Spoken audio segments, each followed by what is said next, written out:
దేవుడు తనతో ఉన్నటువంటి వారిని అడిగినప్పుడు ఏమీ లేదు. వారిని పరీక్షించుటకు దేవుడు అడిగాడు కాబట్టి నెక్స్ట్ వాళ్ళు ఏం చేశారు తెలుసా? పని చేయటం ప్రారంభించారు. ఎప్పుడైతే వారు పని చేయడం అంటే అడిగారు, మీ దగ్గర ఏమైనా ఉందా, మీ దగ్గర ఏమైనా ఉందా అడిగినప్పుడు నెక్స్ట్ ఏం జరిగిందో తెలుసా? వారికి ఏం దొరికాయి? 5 రొట్టెలు 2 చేపలు దొరికాయి. దాన్ని ప్రభు దగ్గరికి వాళ్ళు తీసుకొని వచ్చారు.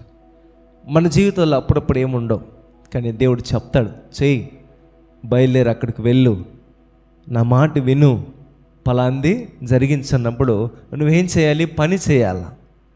నువ్వు పని చేయకుండా ఇంట్లో కూర్చోంటే కుదరదు. నువ్వు పని చేయకుండా గిరి గీసుకొని అక్కడ నిలబడితే కుదరదు. అంటే నువ్వు ఒక స్టెప్ ముందుకు వేసి లేదు, బట్ నువ్వు చూచి నువ్వు ముందుకు వెళ్ళేయాలి. అదే నిరీక్షణ, అదే విశ్వాసం.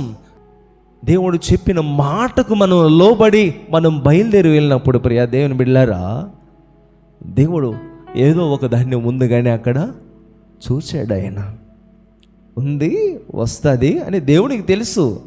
నీ జీవితంలో కూడా ప్రభువు నిన్ను హెచ్చరించినప్పుడు నీవు కూడా వినేవాడుగా ఉండాలి. మీరు విని దేవుడు చెప్పిన పని చేసేవారుగా ఉంటే మీకు కూడా ఒక దినాన దొరకబడుతుంది. హల్లెలూయా.